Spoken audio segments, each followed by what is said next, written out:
میرے عزیزو، آج سب سے پہلے چیز میں یہ عرض کرتا ہوں، آخر خدا ہے یا نہیں؟ کسی نے دیکھا نہیں، سوال تو ہے ہی ہے۔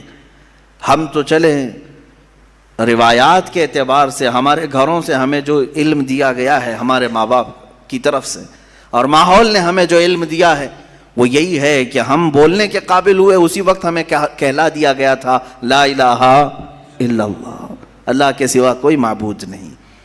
ہمیں اللہ کے وجود کا بہت بچپن میں ہی علم دے دیا گیا، لیکن ہم بڑھتے بڑھتے اب زمانے کو دیکھنے لگے تو پتہ چلا کہ یہاں بہت سارے دہریے بھی ہیں، ایتھیسٹ ہیں، جو خدا کا ہی انکار کرتے ہیں کہ خدا ہے ہی نہیں، کوئی دین ہے ہی نہیں۔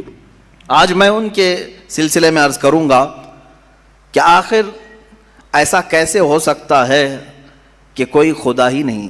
یہ اور بات ہے کہ ایک ہے، دو ہے، کون ہے، اس پر الگ بحث، لیکن جن لوگوں نے کہا ہے ہی نہیں تو مجھے تعجب ہوتا ہے کہ آخر عقل تمہاری ہے یا نہیں؟ عقل سے اگر سوچو گے تو پھر تمہیں مجبوراً کسی نتیجے پر جانا ہوگا۔ امام اعظم ابو حنیفہ رضی اللہ تعالیٰ عنہ دہریوں کے لیے کھلی تلوار تھے۔ دہریہ کس کو کہتے ہیں؟ جو خدا کا ہی انکار کرتا ہے، یعنی کوئی نہیں ہے، نہ بھگوان ہے، نہ خدا ہے، کوئی چیز ہے ہی نہیں، ہم خود سے چل رہے ہیں۔ امام اعظم رضی اللہ تعالیٰ عنہ کی بارگاہ میں ایک جماعت آئی ملحدین کی، اور وہ تلواریں لے کر کے ہی آتے تھے کہ موقع پا کر کے انہیں قتل کر دیں۔ ایک دن امام اعظم ابو حنیفہ رضی اللہ تعالیٰ ان کی جماعت کو آتے ہوئے دیکھا، اور اچانک آپ اپنی مجلس سے کھڑے ہوئے اور کہنے لگے میں کچھ گہری سوچ میں ہوں۔ وہ قریب آئے اور پوچھا کیا سوچ رہے ہیں آپ؟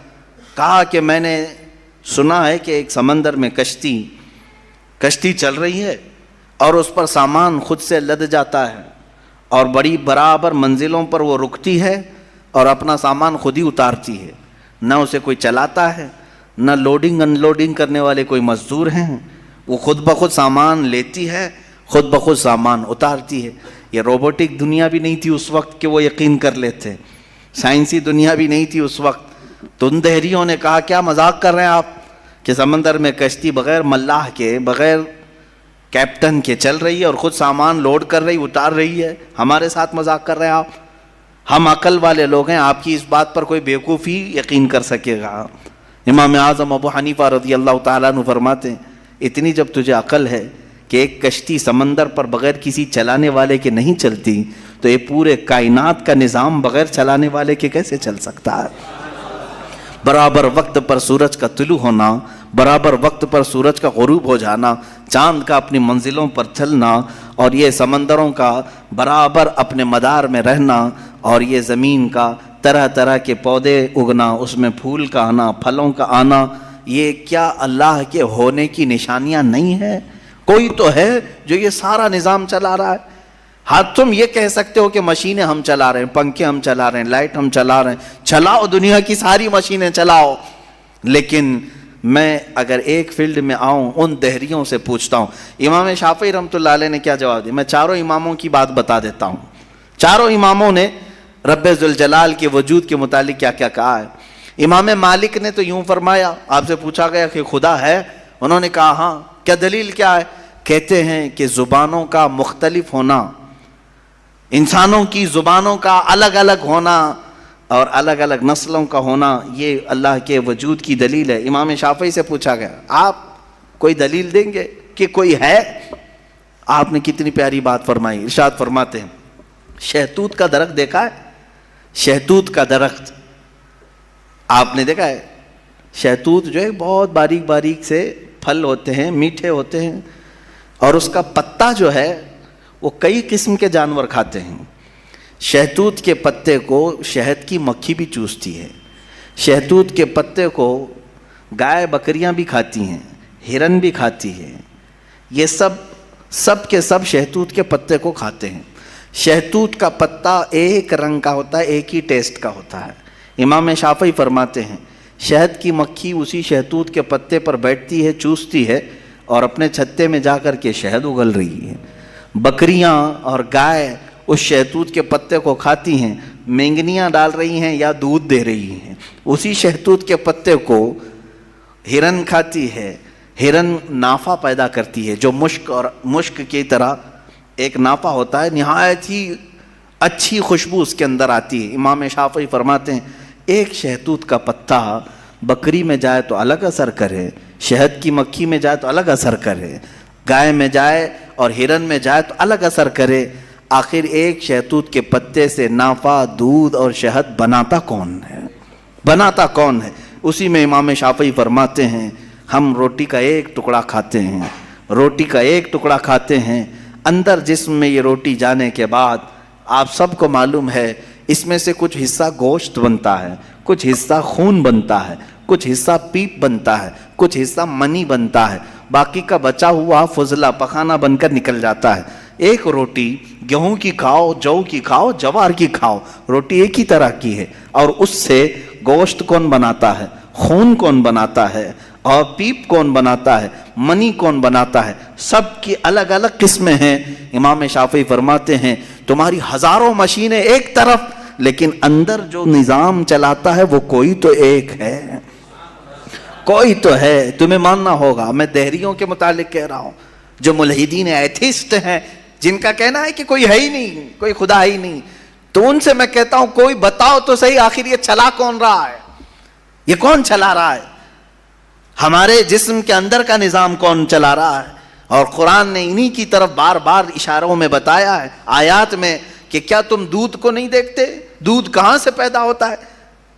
کہ اللہ تعالیٰ فرماتا ہے کہ ہم نے دودھ کو گائے کے خون اور اس کے گوبر کے بیچ میں سے پیدا کیا ہے.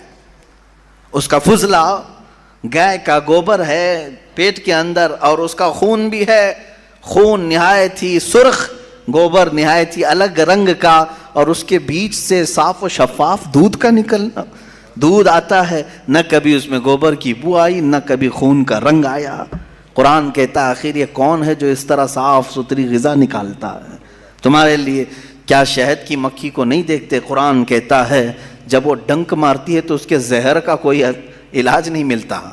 شہد کی مکھی اگر ڈنک مارے تو زہر چڑھ جاتا ہے اور کئی لوگوں کی موت بھی ہوتی ہے، لیکن وہی اپنے چھتے پہ بھی تھوکے تو وہ نہایت ہی میٹھی غذا ہے، نہایت ہی میٹھی غذا ہے. شہد کی مکھی اپنا رس چھتے پر ڈالے تو وہ دنیا کی سب سے اچھی غذا، وہی اگر کسی کو ڈنک مارے تو سب سے برا زہر ہے. اعلیٰ حضرت رضی اللہ تعالیٰ عنہ نے اپنے آپ کو یوں فرمایا ہے کہ میں وہ شہد کی مکھی ہوں جس کی مٹھاس کا بھی جواب نہیں، جس کے ڈنک کا بھی جواب نہیں. یہ تو ضمناً میں نے بات عرض کی. خدا قدیر و جبار کے وجود پر میرے عزیزو ایک دو نہیں، لاکھوں مثالیں دنیا میں ہیں، لاکھوں مثالیں. ابھی تو کائنات کے رازوں تک ہم پہنچے ہی کہاں ہیں؟ سمندر کے اندر کی دنیا، پیڑ پودوں کے اندر کی دنیا. اب آئیں امام احمد بن حنبل رضی اللہ تعالیٰ عنہ، یہ کیا فرماتے ہیں؟ آپ سے پوچھا گیا خدا ہے، کوئی دلیل ہے آپ کے پاس؟ کہتے ہیں میں تمہیں بتاتا ہوں، ایک قلعہ ہے، ایک قلعہ ہے ایسا کہ چاروں طرف سے بند، نہ ایک سوراخ جانے کا راستہ، نہ اس پہ کھڑکی، نہ دروازہ، کچھ بھی نہیں، ہوا تک نہیں جا سکتی، ہوا تک نہیں جا سکتی، پورا بند ہے، اور اندر اس کے نہایت ہی چمکدار موتیوں کی طرح ہے. پھر اچانک اس قلعے میں اچھلتا کودتا ہوا ایک جان والا پیدا ہوتا ہے، اور پھر وہ اس قلعے سے باہر آتا ہے. امام احمد بن حنبل کی ان باتوں کو سن کر لوگوں نے پوچھا ایسا کیسے ہوتا ہے؟ بند قلعہ، ہوا بھی نہیں جاتی، کوئی سوراخ بھی نہیں، اور اس کے اندر سے کوئی اچانک پیدا ہوتا ہے. امام احمد بن حنبل فرماتے ہیں یہ تو روز ہوتا ہے، مرغی کے انڈے میں نہیں دیکھتے. مرغی کا انڈا مجھے بتاؤ اس میں کتنی کھڑکیاں ہیں؟ انڈا تو اوپر سے پورا بند ہوتا ہے، ہوا تک نہیں جاتی، لیکن مرغی اس کو گرم کرے. اب تو مشینوں میں بھی، اب مشینوں سے بھی ہوتا ہے.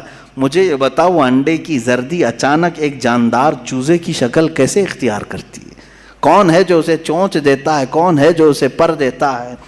اور پھر ہم نے جانوروں کو، پرندوں کو، ہر ایک مخلوق کو دیکھا ہے، ان میں رنگ ایسے بھرے ہوئے رہتے ہیں، دنیا کا کوئی آرٹسٹ بھی اس طرح کے رنگ بھر نہیں سکتا. کیا ہم مور کو نہیں دیکھتے؟ طرح طرح کے خوبصورت اس میں ڈیزائن کیے گئے ہیں، ایسا لگتا ہے کہ کوئی قلم لے کر کے ڈیزائن کیا ہے، کوئی برش سے ڈیزائن کیا ہوا ہے. نہیں میرے عزیزو، یہ قدرت کی شاہکاریاں ہیں، رب ذوالجلال کی شاہکاریاں.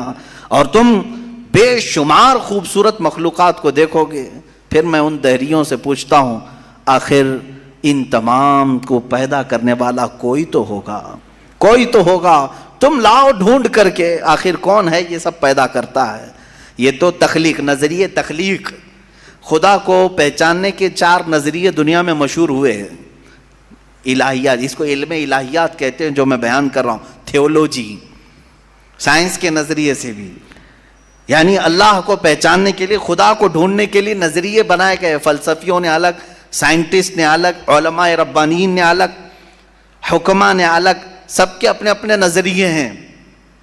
ہم اللہ رب العزت کو نظریے تخلیق سے واضح کرتے ہیں، لوگوں کے سامنے بتاتے ہیں کہ اللہ پیدا کرنے والا ہے، کیونکہ قرآن پاک میں جگہ جگہ اس نے، اللہ تعالیٰ نے اپنی ربوبیت کا، اپنی تخلیق کا اظہار جو فرمایا ہے وہ یہی فرمایا کہ تم اتنے کمزور ہو کہ ایک مکھی کو نہیں بنا سکتے، ایک مکھی پیدا نہیں کر سکتے، کتنے کمزور ہو، اور وہ رب ذوالجلال ہزاروں کروڑوں مخلوقات روزانہ بناتا ہے، روزانہ انہیں موت بھی دیتا ہے، حیات و ممات اسی کے دست قدرت میں ہے۔